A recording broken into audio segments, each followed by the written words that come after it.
All right, we're live. I don't know why I say that.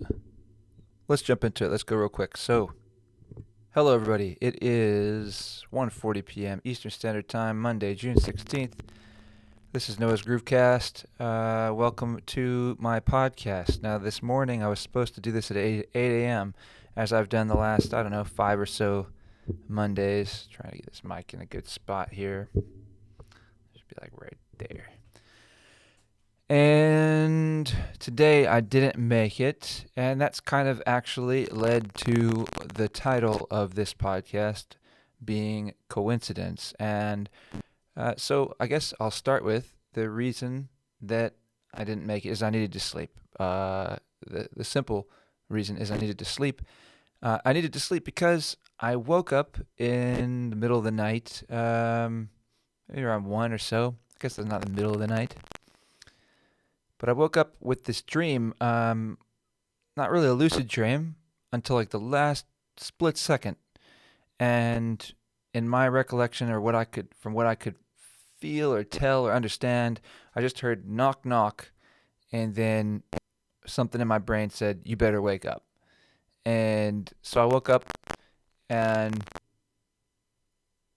I had this feeling that it was just something in my dream, but just in case it was something that was actually auditory, that was actually real, and my subconscious had woke me up intentionally to alert me of some potential threat, that I was paying attention and, awake and paying attention. And then almost at the same time, my wife gets up and she says, "Oh, I think I'm going to go check the front door. I think I forgot to lock the front door."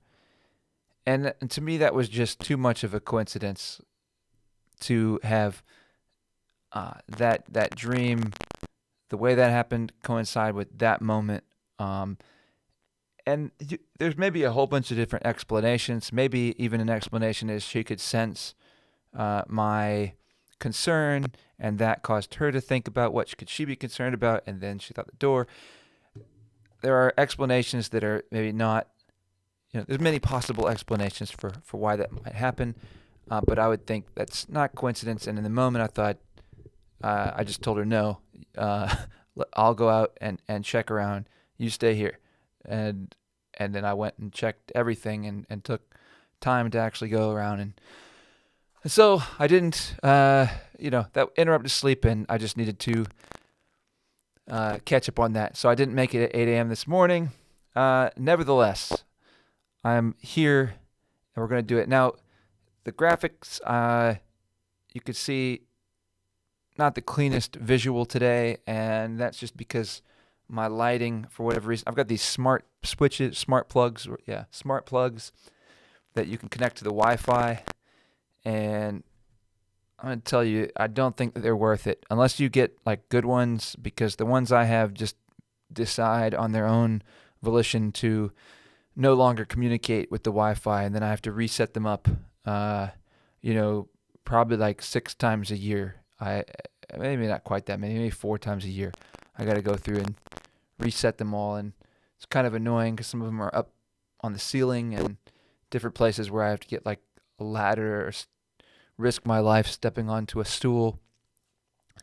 So as I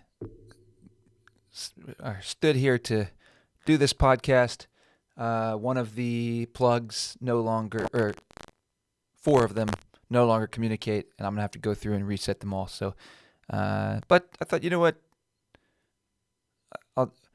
It's like throwing paint at a wall. I'll try see how this visual works. Maybe for whatever reason people think this visual is cool, and then for anyone else that listens to the podcast after it's just audio, you will never know what this looked like, unless you go to my YouTube channel after you listen to the podcast, just so you can look, which you should do, because then you can hit the subscribe button and know when I go live next time. So, without any further ado, I'm going to jump into some topics. I went for a run, and I am going to try to keep these to 30 minutes going forward. So we are less than 5 minutes in so far, and so Monday mornings at 8 a.m. to 8:30. I may end up pushing it back to 9, just because I think that fits better with my musician schedule, and then I don't have to push myself so hard to get up early for running, because I've been wanting to run before I do that, and so it ends up making me have to get up at like 5 or something like that. What's up, DW? How's it going, man? Doing my podcast. So let's talk. I'm late today. I don't know if you caught that part, me talking about why I'm late, but normally I'm doing it at 8 a.m. Had an interruption in sleep last night and just had to catch up on sleep. So, but I still wanted to make it happen today and not skip past it. So, since you're here, DW, and the last comment that you left was about don't count the Pacers out. You were right. I mean, I could have been if I was going to put money, I would have put money on OKC in 5, and that's not even. I want the Pacers. I would rather the Pacers win. I like the Pacers overall better as a team. But I just thought OKC had it. But you can't count them out, and then they had a nice game 3, and then they almost pulled their own shtick against themselves in game 4. I mean, you could say the Pacers got pacered in game 4, and so that can't feel good. So game 5 will be interesting, and it's quite a series. I mean, it really is. It's an interesting series. I've seen all this talk online about how the refs were very biased in Game 4, and I don't think that was the case at all. I think the refs are really letting them play, and to a degree that's really you couldn't ask for better, in my opinion. I think the refereeing is quite good. I think they're calling it quite fair, and they're really letting them play physical. I mean, it's a tough balance, I think, to do that. And refs get very easily criticized. But yeah, they've been really physical with Shea, and he ain't complaining at all, which is, in my opinion, it almost makes me a fan. I think he plays the technical side of the game that I don't like, where he takes advantage of the systems or the rules, and knows how to exploit them and use them to his advantage rather than just use his athleticism. But the refs are taking that away from him a little bit, especially in Game 4, I thought. And he didn't complain one bit. He just worked through it and it was clutch at the end for sure. No, it's a great series. We'll see what happens. So I guess Game 5's tonight, right? I think Game 5's tonight. All right, so I titled this, as I was saying, yeah, in the last night I woke up with this dream with like knock knock, and it was just barely lucid at the very end, like very split second, knock knock, and wakes me up, makes me wonder, maybe there was an actual knock. Sometimes that happens, right? And then at the very same time, my wife gets up and or almost the same time as I sit up in bed, I'm just thinking, should I react to this? And then I'm just thinking, you know what? Trust your intuition. You should, if your intuition gave you this impulse, then you should listen to it and just, take extra precaution. Don't take chances. Just listen and trust your intuition, and just go check things, make sure things are secure. So I start to get up, and in that moment, my wife's like, I think I'm gonna go check the front door, and this was like one or two. So it's just kind of coincidence that she would wake up at the exact same time. And then she says she's going to go check the front door. She thinks she left it unlocked. And it's like, she didn't leave it unlocked. It was locked. And I checked everything, and I checked outside. Didn't find anything. So for all intents and purposes, it seems like it was a false alarm. But you never know. It could have been a real alarm. And the fact that we got up and looked around warded off, a potential real threat. So, who knows? But then that got me thinking of coincidence led to the title of this podcast, and it's also has to do with the title of the song that I'm going to share later that I wrote called "Is There Any Such Thing as Coincidence?" And that was a song that I wrote when I was on tour or on a music tour, self-funded, just did myself in my van back in 2016. And during that experience, I wrote this song, "Is There Any Such Thing as Coincidence?" As I sort of wandered. I guess you can't call it wandering because I had a very clear itinerary and plan. But in a way, wandering from town to town, city to city, state to state, and even into Mexico a bit. As I went to all these different places, wondering is anything that's happening as I meet these different people in these bars or open mic venues or gigs, is any of this is it just coincidence? Is it just kind of meaningless coincidence? Is there any such thing as coincidence? I think that's a really interesting question because I think that the inclination, or my inclination, would be to say yes, that of course there's such a thing as coincidence. It probably happens all the time. The conclusion of this song, well, I guess I'll leave it. Because I think the inclination is to think that yes, there is such a thing as coincidence. But if you really think about it, there might not be. And so that's something I guess I wanted to talk about a little bit in this one. And like I said again at the beginning, I am going to keep these podcasts to 30 minutes going forward. So I'm going to try to keep them and if they don't need to be 30 minutes, then they won't be. Then they'll be shorter. But I've got, I wrote down a few things here. Let's see. As I've been doing on my run today, I wrote down some topics. Okay, so we've got the tortoise and the hare revised. All right, so the tortoise and the hare as a metaphor. Most people probably know the story of the tortoise and the hare, but if you don't, it's just that the tortoise and the hare are in a race.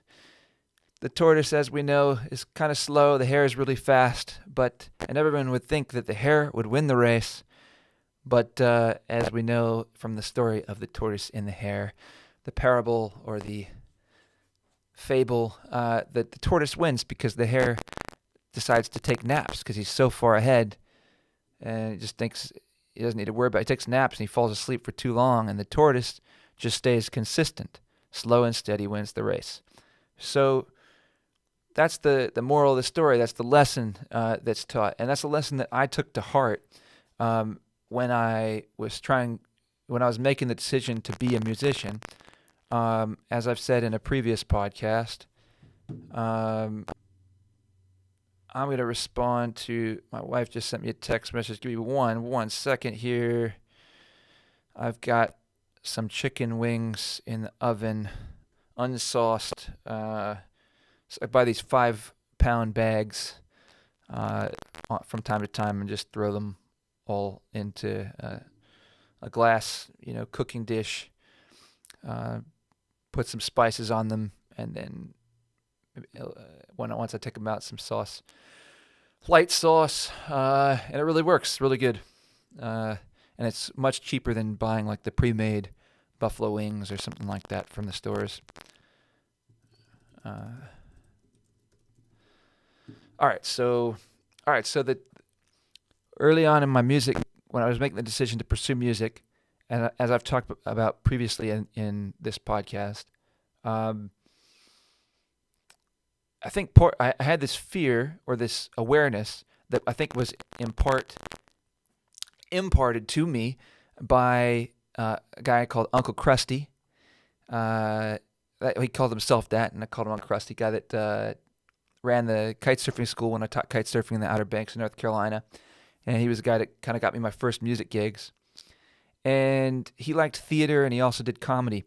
He liked comedy. And it was one of the things that kept him from being a comedian. He told me at one point or kept him from really wanting to pursue it very intensely, was that a lot of comedians died young. And he didn't think that was any kind of coincidence. Hey, there's the word of the day. We're back to coincidence. There's no coincidence that some of the most premier artists have shorter lifespans, and that there's a lot of darkness that's associated with sort of what goes into becoming successful in that field, or becoming famous, or to become successful too quickly. That there's risk that's associated to that. And as I've talked about in a previous podcast, maybe one of those things could be different drug addictions that exist. That's very prevalent among many different stars. And so I didn't want to. That's something that I was concerned. I was like, you know what?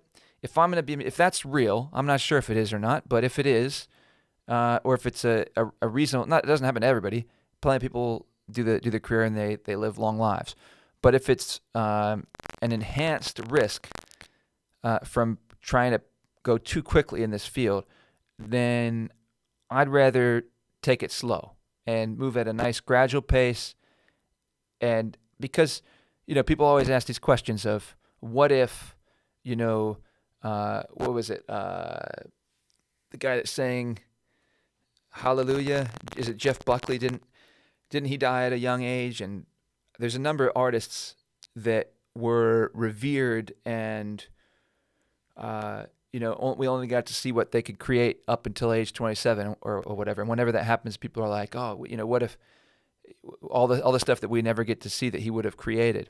And so then I would flip that a little bit and say, well, maybe if he took a different approach, he could have lived longer, but he also wouldn't have written, or she wouldn't have written what they wrote. It's like you can't have both. If you want to get this kind of art, it requires this kind of person, and this kind of lifestyle. If that makes sense, and that's more likely to create these results. So I decided I wanted to be somebody that was going to be slow, and I could be a late bloomer. And there's a risk that's associated with that too, by the way, which is you might never bloom. You can still there's no guarantee of whatever way you choose that it's going to work out. So, that was one of my thoughts going into this, is I was going to be the slow and steady tortoise. Okay, and so the tortoise and the hare revised. As I was on my run, I was thinking about it, because in theory, the hare should beat the tortoise every single time. And so I think if the hare is disciplined, if the hare can be disciplined, the tortoise stands no chance. So the parable, you know what I mean? If the tortoise could learn, it's the only reason that the hare loses is because it's less developed intellectually, or it's less mature, maybe you could say. And so I don't want to.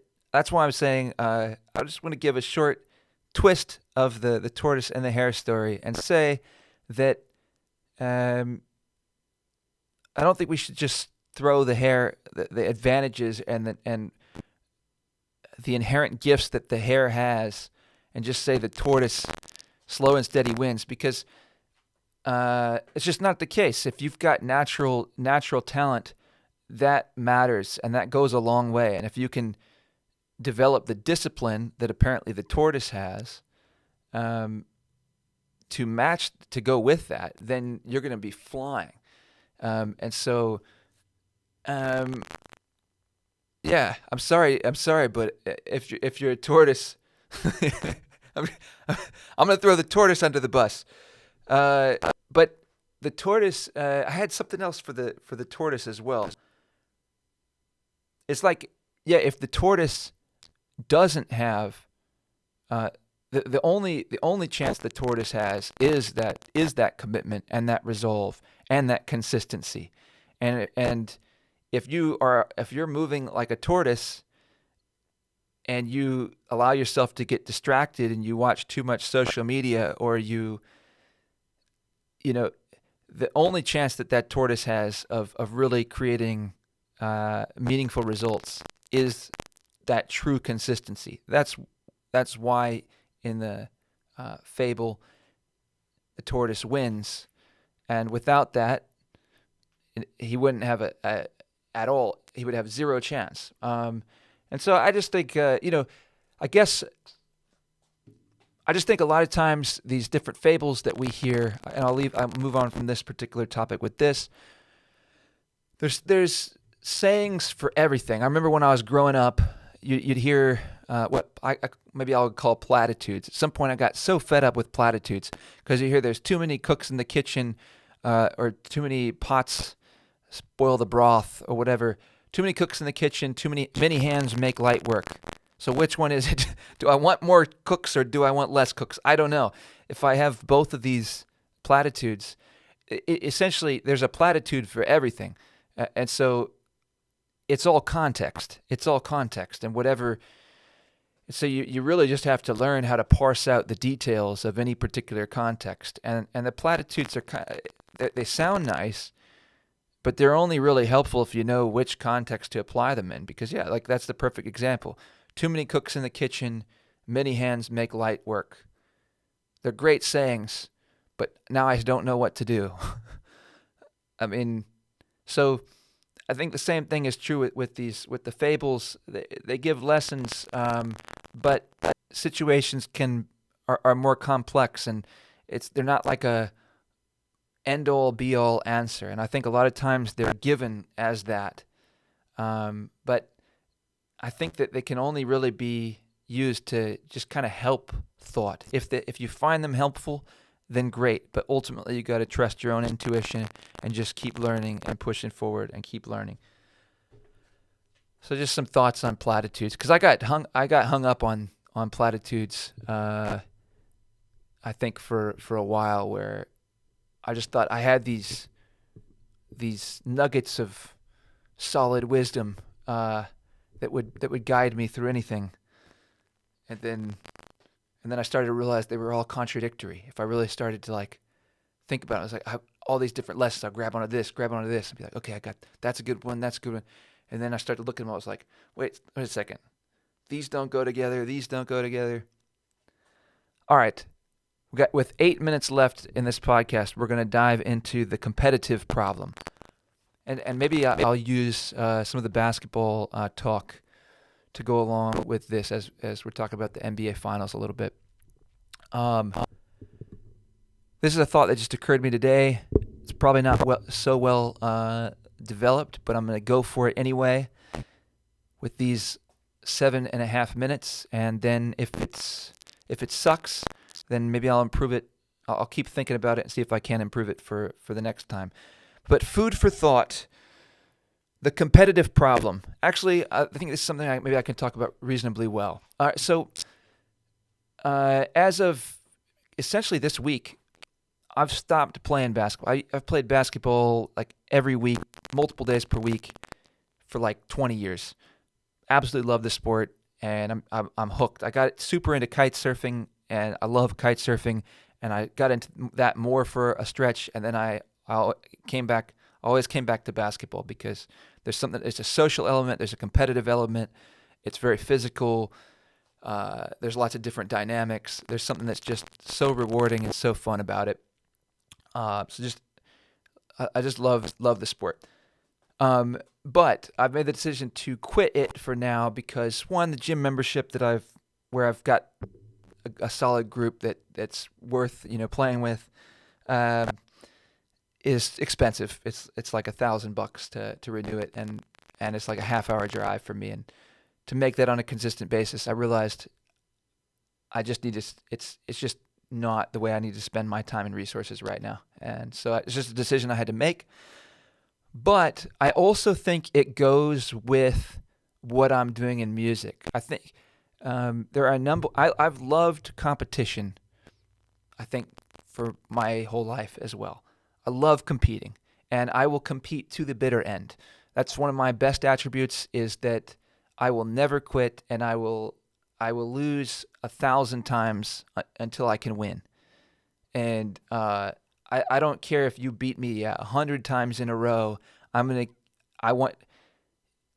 keep saying again. We go again until I can get that one win, and then I'm gonna be like, I beat you. So I'm going until I win. I'm just very competitive like that.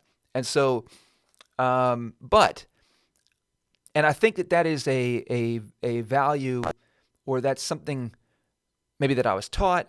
I think it's a value that's within American culture. We value competition. We value the free market. You compete and you win, and that's how you make it. However, I don't know that that is necessarily as conducive or as good of a fit with music. I don't think music itself, the music, really connects with competition. Music is more just communication and health, and so I don't think competition really fits into that. Now, when you're pursuing music as a career, the industry is very competitive, and I don't know how you can separate that from competition because you're competing over limited resources and in a limited market, either a limited local market, a limited national market, whatever the market that you are in. It's competitive, and there's limited resources to go around, and whoever is involved in the market is competing for those resources. So that's right. You haven't failed until you're either dead or you give up. I think I think that basically says it. Once you're dead, then you can't try anymore. So, that's when you at that point you rest, right? It's like at some point you're going to get to rest, but you have a limited window. You have limited energy and limited time. You might as well take advantage of it, even if it's hard, even if it's not fair. It's like you're gonna die at some point anyway. Might as well try to make life as good as you can. Something along those lines. And yeah, giving and giving up. You just got to keep going and keep going and keep going. Yeah, that goes back to the song that we listened to on the previous podcast from Tim Falvey called Reveille, which is just got to get up, got to get up, got to get up. All right, so the competitive problem. So I've started running more, and I'm just focusing on doing something that I can do from my home. I just run around the neighborhood, and I'm trying to run 5 miles, maybe 5 to 6 days a week, 3 at the minimum, and then do around 150 push-ups and maybe 100 pull-ups, something along those lines on a daily basis. I think if I'm doing that, I should be in pretty good shape, health, condition, and maintain a good diet.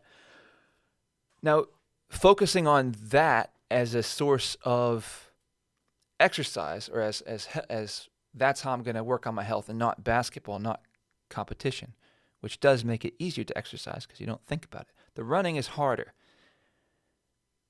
The push-ups and the pull-ups are harder, particularly pull-ups. But what none of those things are competitive. And so taking a step back from basketball is also for me taking a step back from competition. Because that's been such a focus of the way I spend my energy. Is I like video games for that reason. Like I play online chess or different video games that I've played in the past. I like basketball, or I used to play board games and stuff. I want to win. I want to win. But I think, like I said, that drive is somewhat antithetical to the creation of music. And so I think it may be, if I was going to be a basketball coach, or I was going to be something with, I was going to try to be a professional chess player, then it would make all the sense in the world to just focus in on competing and being the best. But since what I'm doing is music, I think it probably is going to serve me better. It's probably going to serve the people I play for better if I don't actually have competition as a centerpiece of my life, or as something that's so foundational of my life. And that led me to thinking about this competitive problem, which is this cultural thing that I think we have in the United States or in American culture, of the free market.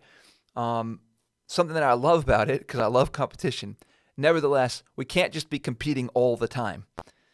At some point, we just got to be friends and neighbors and helpful, and looking for how can we serve and help other people around us. We can't just always be looking to win. And I think that it's it's good to be competitive with yourself. Probably is the best way. You want to compete with who you were yesterday. Be better than you. I've heard people say stuff like that before. Be better than who you were yesterday. So compete with the standard that you set yesterday, or compete with the best standard you've set so far in your life, and try to be better than that. But don't compete with others, and be cooperative with others. I mean, the best world that we could live in is one where people are all caring about each other and cooperating and trying to figure out how can we best work together. And that also goes into the best basketball teams. Actually, the best basketball teams aren't those that try to have players that want to be the best player and they try to have the best numbers. They are the players that look for how can they be, what's the way they can be most effective at helping the team. What's the role that they can play?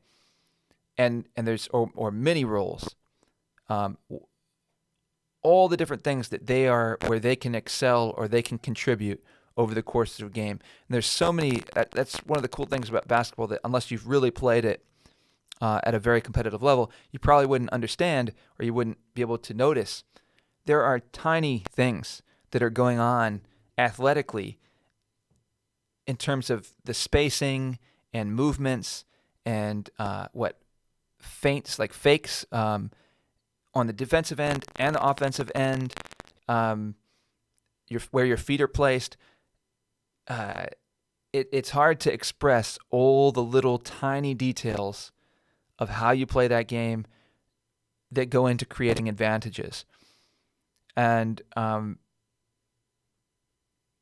there's, for me, one of my biggest assets as a basketball player is shooting.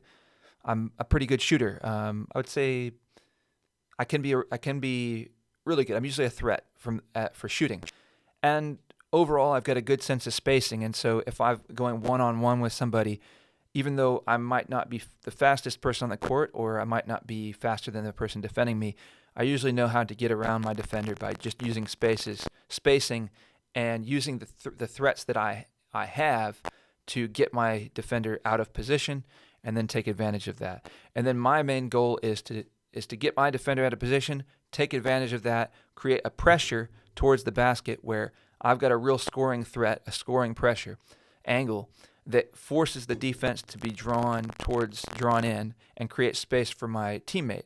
And then if I can get them enough space to work with, then where I know they can competently use that space, then I get the ball to them, and now we're going to get a bucket. I mean, we've put ourselves in a position where we have a really strong likelihood of getting a bucket because we just have too much advantage that we've created for ourselves, and it's worked out in the minutia. And so, that's the beauty of the game of basketball or competition in general.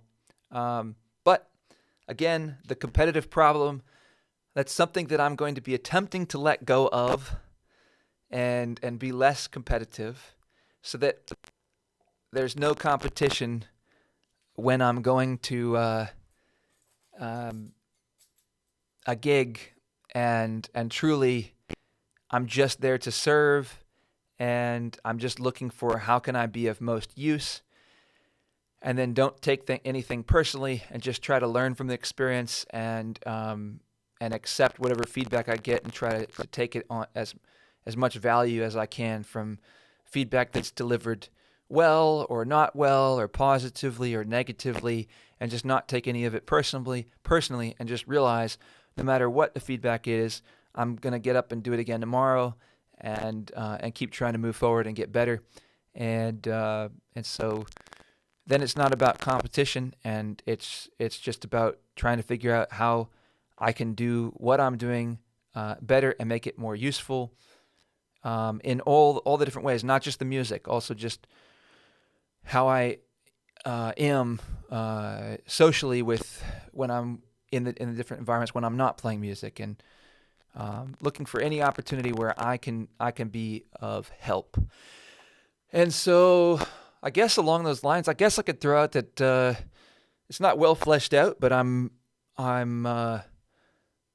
hoping I would maybe be able to start doing like a day a week where I ride my bike down to this sort of waterfront park area near a bridge in downtown Charleston, and have kind of a day of like, I guess you would call it life coaching.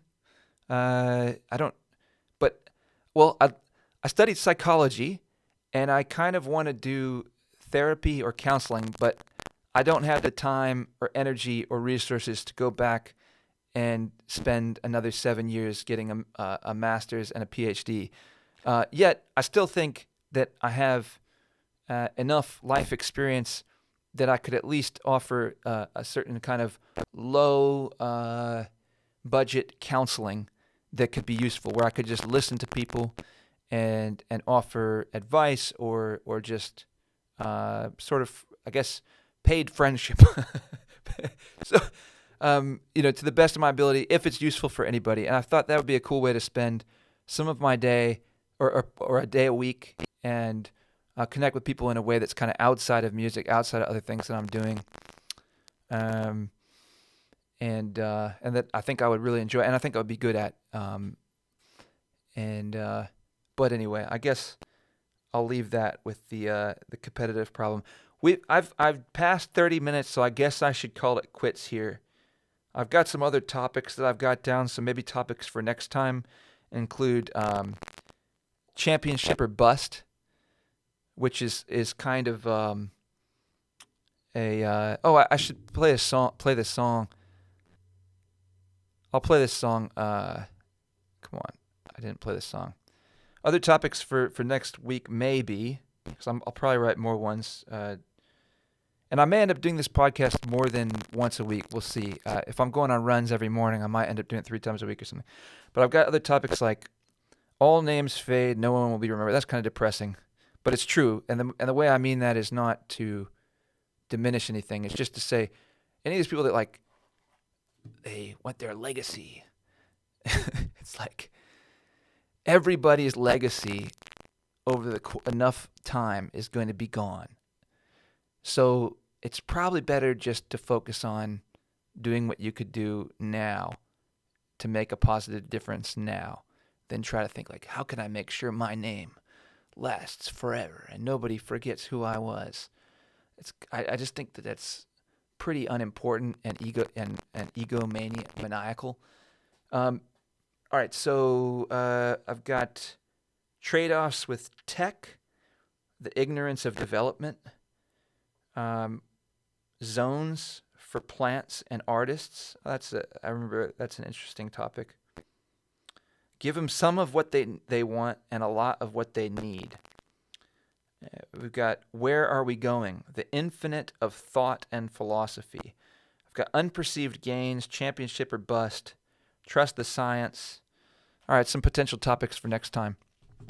And then this song is called Is There Any Such Thing as Coincidence? It was recorded in 2016, so this is an old song. So be easy on me. I think it's got some good stuff, and it's got areas of that are a little. I don't put this forward as one of my masterpieces,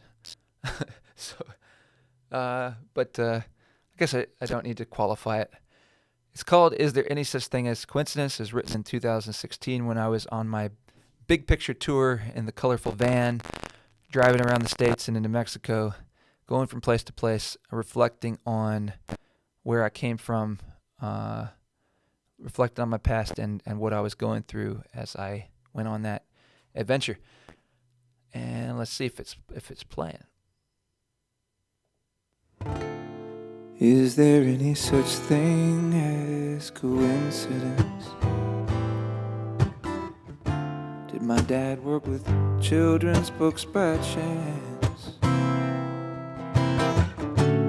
Is there any such thing as coincidence? I wanna know. When I was tired and afraid, and I took a leap of faith, that's when I found the best of days. When I took a job against my better judgment, that's when I found a friend. Is there any such thing as as coincidence? Did my mom play piano by chance? Is there any such thing as coincidence? I wanna know, is there a reason I'm alone, pushing myself along this road, making new friends at a distance? In a new bar, I've been here before, I've no interest in this scene anymore. Can you explain my existence? Or at least tell me, is there any such thing as coincidence? Am I a troubadour by chance?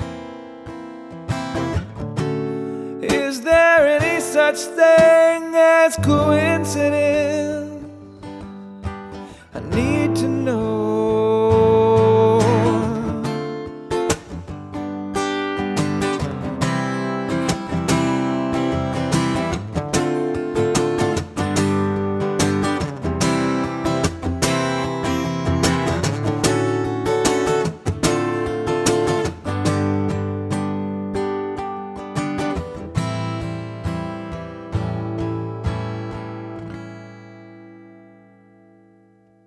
No,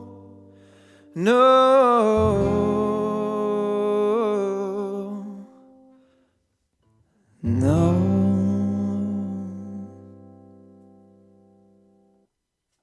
Yeah, so that's the conclusion of the song, as I almost gave away earlier in this episode. I always think that's weird, this episode. But as I talked about earlier, that my inclination is to think that, of course, there's such a thing as coincidence.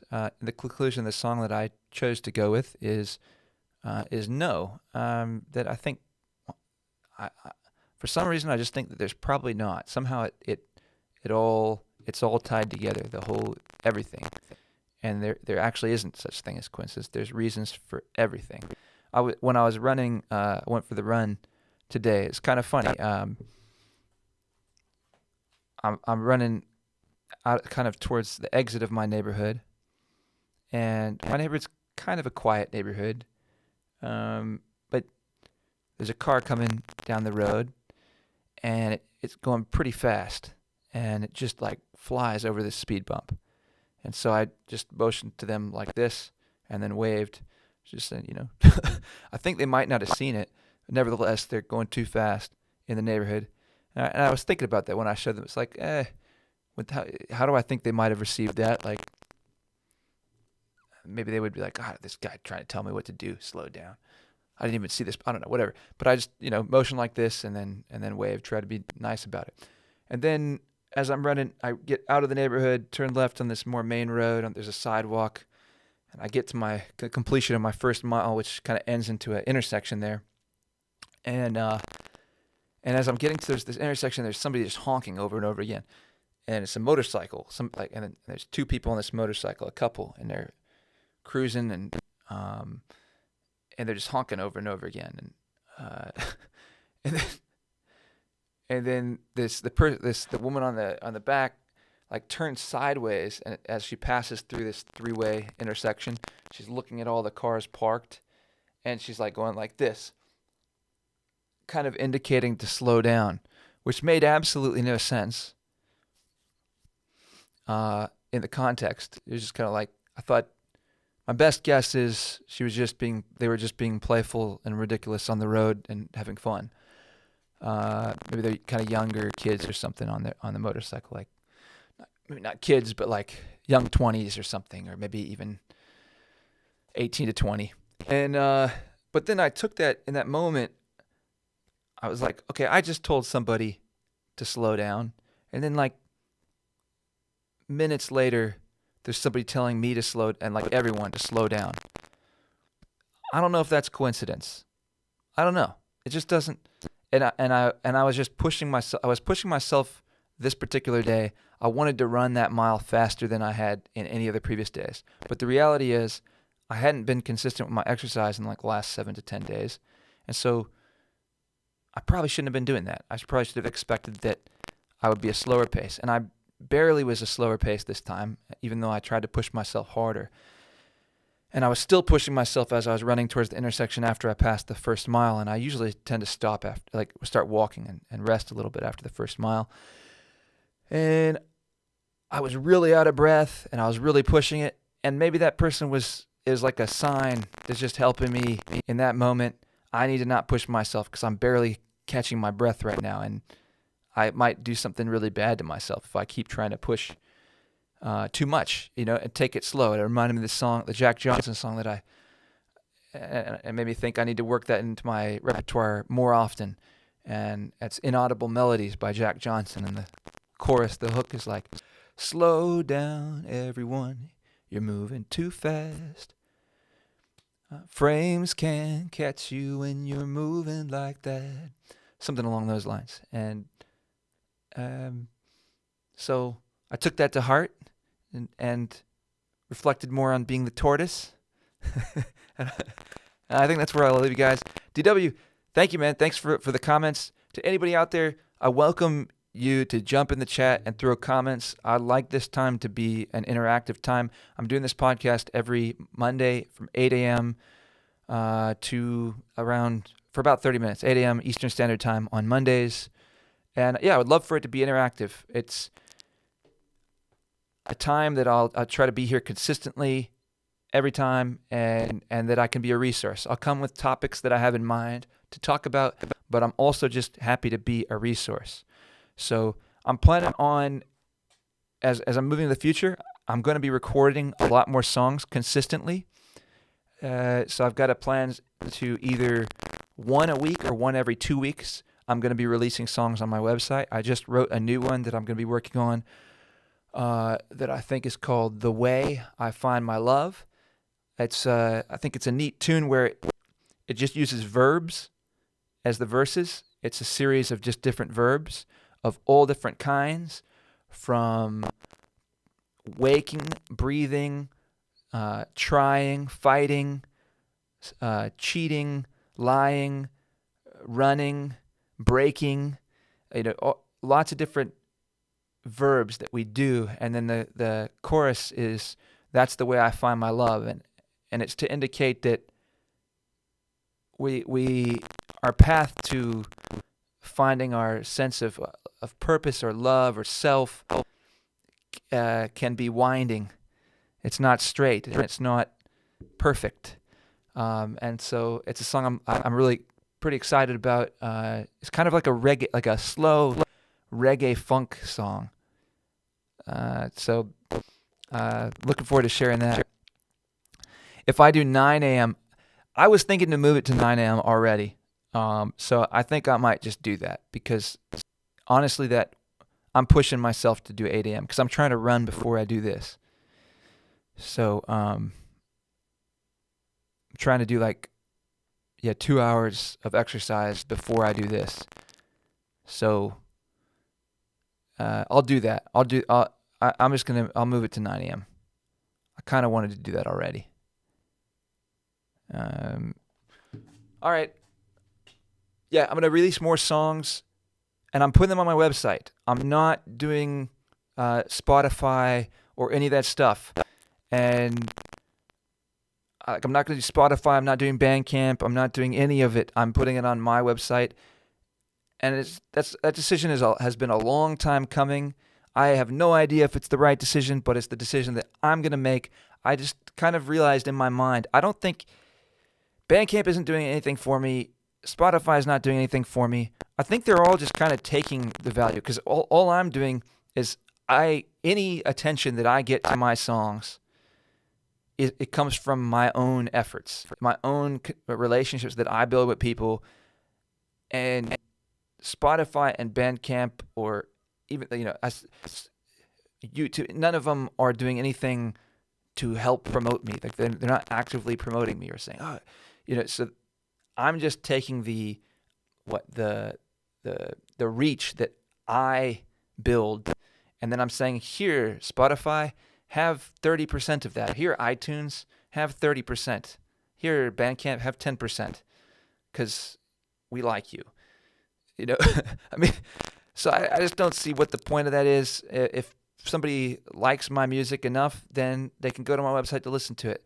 And if they don't like it enough to make the effort to go to my website, then I guess I lose that listener. And that's sad. But that's the way I'm going to do it for now. So I'm going to be putting songs out on my website once. I think I'll just go ahead and say every.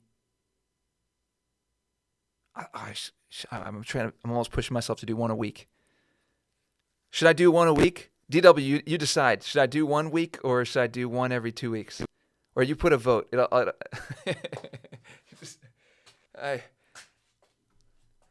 One a week is a lot. One a week is a lot. I think I should do one or two. I'm feeling ambitious, but I think I'll regret it if I say one a week. I think I should do one every 2. Decision to come. I'm going to be releasing music consistently, either once a week or once every 2 weeks. And then I'm also going to be working on education stuff, and that's where I was saying I want this to be a resource for everybody. I'm going to be working on consistent YouTube videos that have an educational bent, that cover everything that I have developed myself in or learned about as it relates really specifically to music. And that's going to be called Singer-Songwriter 101, and it's under the umbrella of Space Arc Academy. Shout out to Fleming Moore for coining that name. It's a great name. Space Arc Academy. I love it. All right, you guys. I'm out. DW, thanks for throwing comments in the chat. Nice to see you. Everybody out there, my ghost fans, thanks for coming. And I hope you, at some point, throw comments in the chat so I can know who you are and we can actually make this more of a conversation. See you guys in the next one. I'll be back next Monday at 9 a.m. Eastern Standard Time. Peace out. Bye-bye.